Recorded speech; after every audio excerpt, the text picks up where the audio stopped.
everyone, welcome to the latest Team Actors Talk. I'm here with Sam today, and I thought we'd look at and talk about online insurers.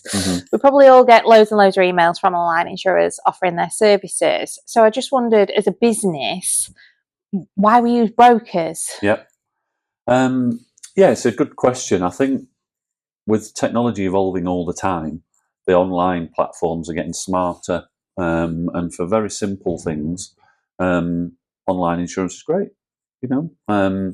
What you don't get, sadly, with that is you don't really get advice. Yeah. So if you're clear on what you need, what cover you need, then buying it online is perfectly possible.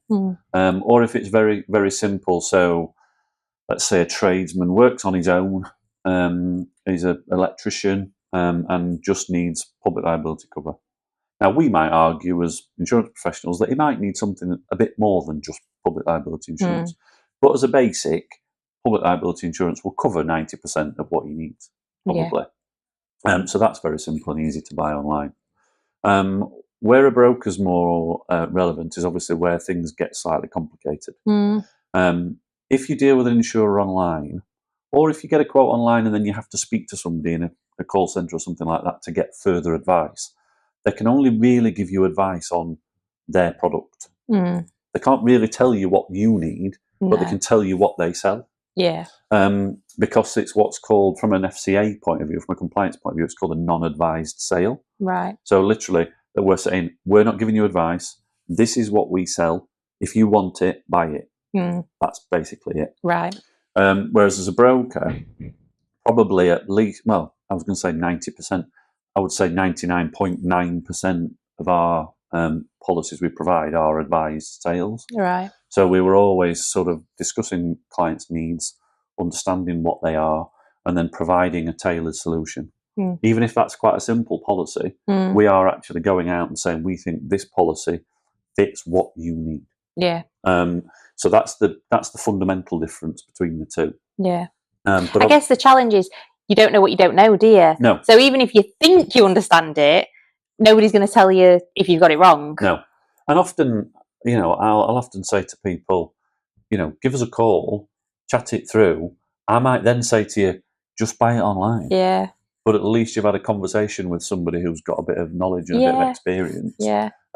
It's not all about us trying to sell you a policy, because it could well be that, as brokers, we have to charge admin fees and things like that on small policies, just the same as on big policies. And so it doesn't often work out equitable. If it's a small policy, you'd probably get it cheaper online. But we can provide some advice around that. We're here to give people help where possible.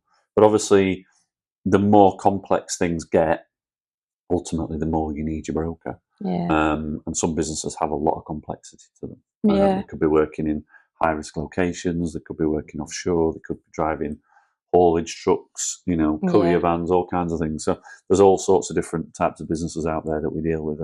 And for us, it's really important to get to know that business and understand what they do, where they do it, how they do it, who they do it with, so that we can make sure that they've got a suite of protections in place that correctly covers what they need. Yeah. And I suppose it's one of those things where you hope you never need your insurance, but then when you do need your insurance, you want somebody to hold your hand through a claim. Exactly. Yeah. And as all brokers, or the vast majority of brokers are here on hand to help clients along the way with claims. Obviously we can't go out and get estimates for you or get a building rebuilt for you, but ultimately we can be the go-between to make sure that everything's as smooth as it possibly can be in the event when the worst's happened. Because people are in dire straits sometimes when these things have happened. They're worrying about, are they going to get their business back? And the last thing they want to be doing is speaking directly to the insurer or dealing with the loss adjusters or whatever it is. When we can be there to help them and facilitate that. Brilliant. Thank you very much. No problem. Hope you've enjoyed that, guys, and look out for the next one.